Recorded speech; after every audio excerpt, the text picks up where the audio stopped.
Assalamualaikum warahmatullahi wabarakatuh. Pada video pembelajaran kali ini kita akan mengenal tentang teks deskripsi. Teks deskripsi pada pembelajaran bahasa Indonesia kelas 7 di kompetensi dasar.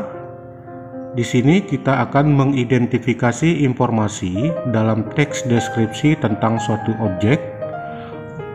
Kemudian yang kedua, menelaah struktur dan unsur kebahasaan dari teks deskripsi.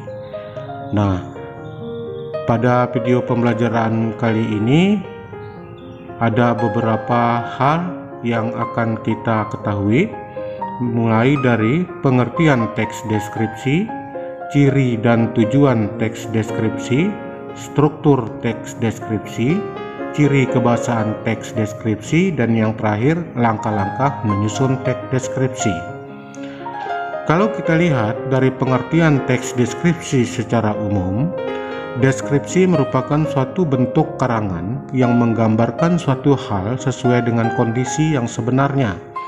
Dalam hal ini, si pembaca seolah dapat mendengar, melihat, mencium, serta merasakan apa yang telah dituliskan sesuai dengan citra dari penulisnya. Dalam Kamus Besar Bahasa Indonesia, deskripsi merupakan penggambaran atau pemaparan dengan menggunakan kata-kata secara jelas serta terperinci. Di dalam pemaparan tersebut dapat berupa benda, suasana, tempat, dan lainnya, yang mana isinya menerangkan sesuatu dengan memperhatikan hal-hal secara detail supaya dapat menjadi suatu teks atau cerita yang mudah dibaca dan dipahami. Jadi jelas bahwa teks deskripsi itu merupakan penggambaran atau pemaparan suatu objek secara lebih terperinci dan lebih detail ke dalam bentuk teks. Nah, sekarang kita melihat ciri teks deskripsi dari segi tujuannya. Kita lihat bahwa tujuan teks deskripsi menggambarkan objek dengan cara memerinci objek secara subjektif atau melukiskan kondisi objek dari sudut pandang penulis. Jadi penulis di sini bertujuan menggambarkan atau melukiskan secara rinci dan penggambaran sekonkret mungkin suatu objek, suasana, perasaan, sehingga pembaca seakan-akan melihat, mendengar, mengalami apa yang dideskripsikan. Nah, sekarang kita bisa melihat contoh teks deskripsi yang dipaparkan oleh seorang penulis dalam buku Bahasa Indonesia kelas 7. Di situ berjudul Parangtritis Nan Indah. Nah, di situ bagaimana pengarang mencoba untuk melukiskan secara rinci dan detail tentang bagaimana pemandangan pantai Parangtritis.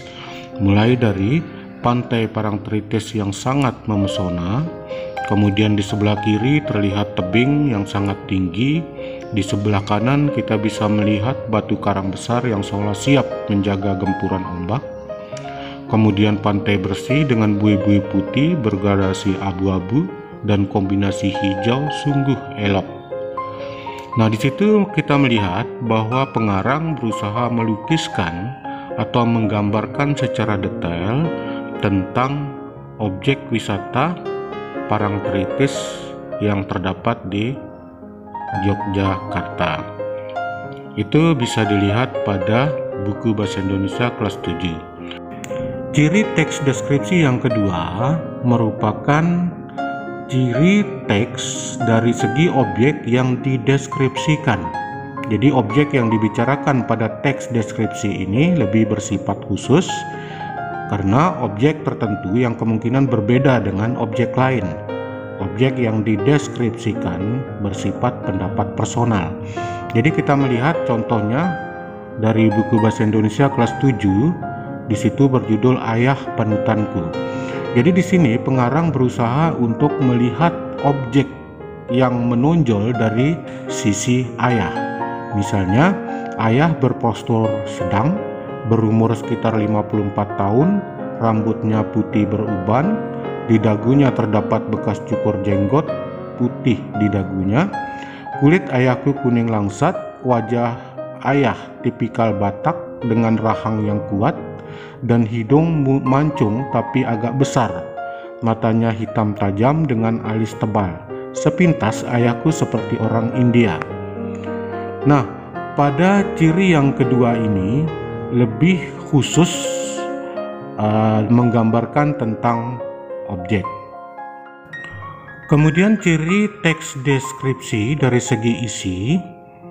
Jadi isi teks deskripsi diperinci menjadi perincian bagian-bagian objek. Kemudian isi teks deskripsi menggambarkan secara konkret. Dengan demikian teks deskripsi banyak menggunakan kata-kata khusus. Kemudian isi teks deskripsi bersifat personal dengan kandungan emosi sehingga menggunakan kata-kata dengan emosi kuat. Nah, jadi itulah ciri dan tujuan dari teks deskripsi. Sekarang kita lihat struktur teks deskripsi dalam bentuk bagan. Di situ ada identifikasi merupakan gambaran umum objek, kemudian deskripsi bagian yang merincikan bagian-bagian teks, kemudian ada penutup. Jadi penutup ini merupakan kesan umum atau bisa dikatakan sebagai sebuah kesimpulan. Identifikasi atau gambaran umum berisi nama objek yang dideskripsikan, lokasi, sejarah lahirnya, makna nama, pernyataan umum tentang objek. Jadi identifikasi atau gambaran umum itu berisi tentang gambaran umum objek.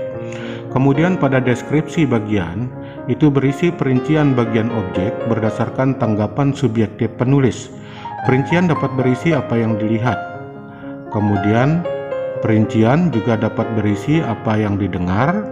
Kemudian perincian bagian juga dapat berisi apa yang dirasakan penulis dengan mengamati objeknya. Nah, sekarang kita melihat jenis pengembangan deskripsi bagian. Deskripsi bagian berdasarkan ruang berisi perincian bagian-bagian ruang objek yang dideskripsikan. Misalnya, penulis mendeskripsikan bagian pintu masuk, bagian tengah, atau bagian belakang. Perincian ruang juga dapat menyebut nama ruang dan ciri-cirinya. Kemudian, deskripsi bagian berdasarkan anggota bagian-bagian objek berisi perincian bagian-bagian yang dideskripsikan. Misalnya, pantai digambarkan bawah lautnya, bibir pantainya, ombak dan pasirnya, pemandangan tumbuhan dan hewan pantai, bahkan hal-hal yang berada di sekitar pantai. Kemudian deskripsi bagian berupa pemfokusan berisi bagian yang paling disukai dari bagian yang dideskripsikan. Misalnya, bagian yang paling saya sukai dari perpustakaan ini adalah ruang bacanya. Desainnya unik dengan cat merah cerah memberikan kenyamanan yang luar biasa pada pengunjung. Nah, anak-anakku sekalian, semoga kalian dapat memahami bagian-bagian yang terdapat di dalam struktur teks deskripsi. Jadi, tadi ada beberapa bagian yang terdapat di dalam struktur teks deskripsi. Nah, selanjutnya kita melihat ciri kebahasaan dari teks deskripsi. Yang pertama, penggunaan kalimat perincian untuk mengkonkretkan. Jadi, misalnya di dalam sebuah kalimat, ibuku orang yang baik. Jadi, untuk memperinci kalimat itu bisa menjadi dia berusaha menolong semua orang, dia ramah dan tutur katanya lembut kepada semua orang.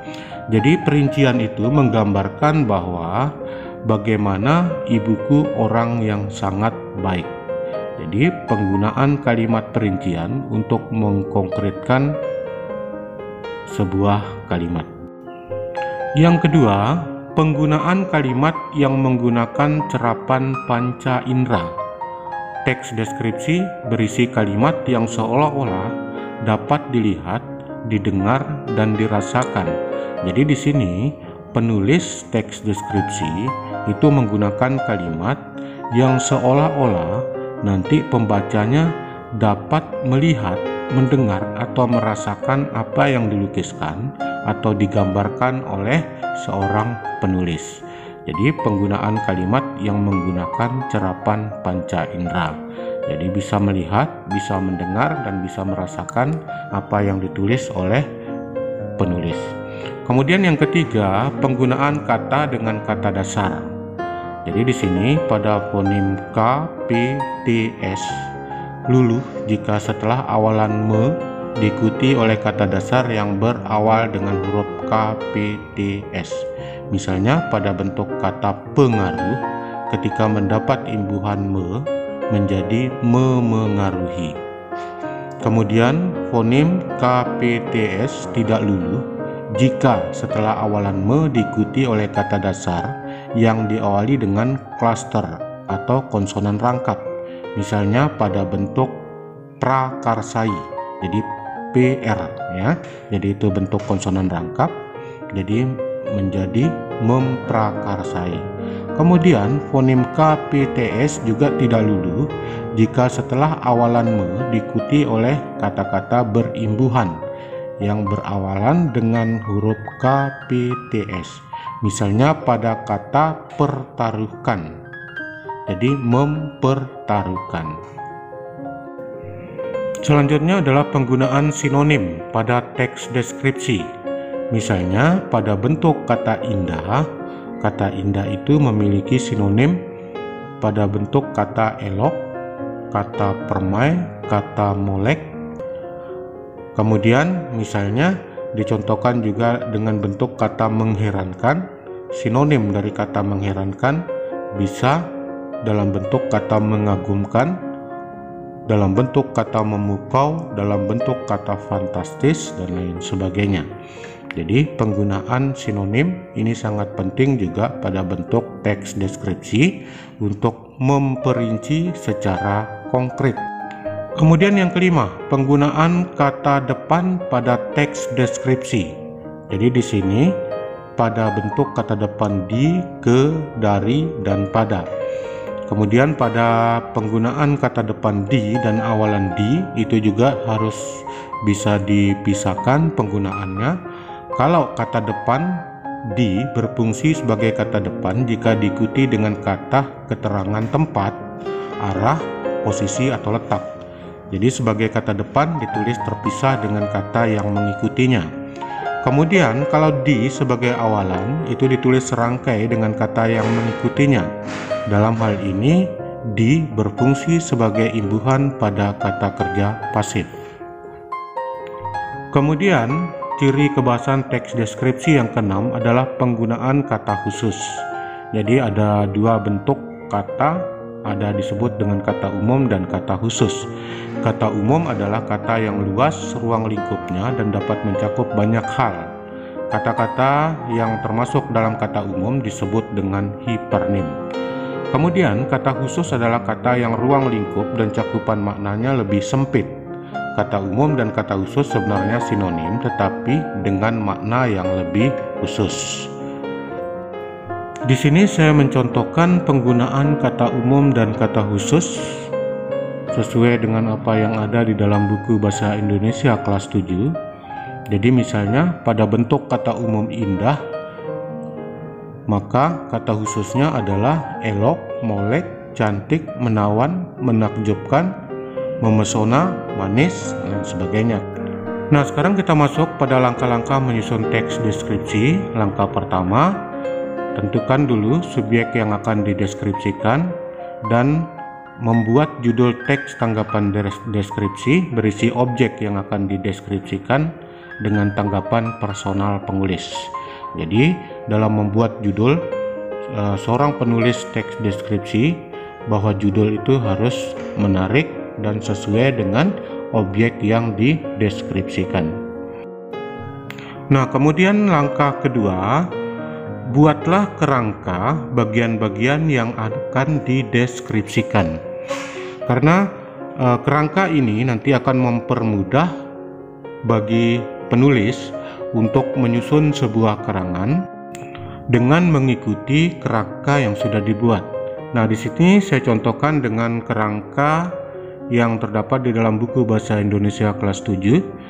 Di situ judulnya Sekolah Baruku dengan beberapa topik: gedung, halaman, guru, dan teman. Nah, kemudian langkah yang ketiga, nah disinilah seorang penulis berusaha mencari data dari subjek yang ditulis.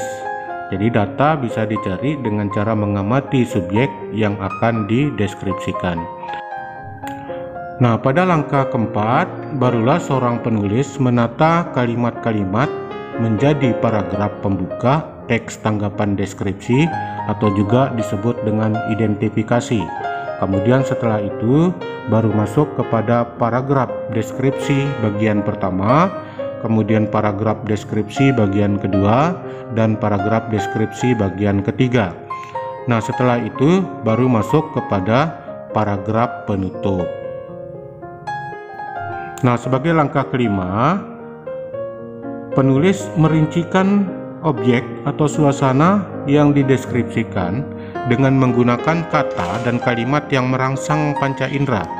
Misalnya, pembaca yang tidak mengalami langsung seolah-olah dapat melihat, mendengar, dan merasakan apa yang dideskripsikan. Nah, di sini pengarang atau penulis teks deskripsi menggunakan variasi kata-kata yang menarik. Demikianlah anak-anakku sekalian. Semoga kalian semuanya dalam keadaan sehat walafiat. Terima kasih. Wassalamualaikum warahmatullahi wabarakatuh.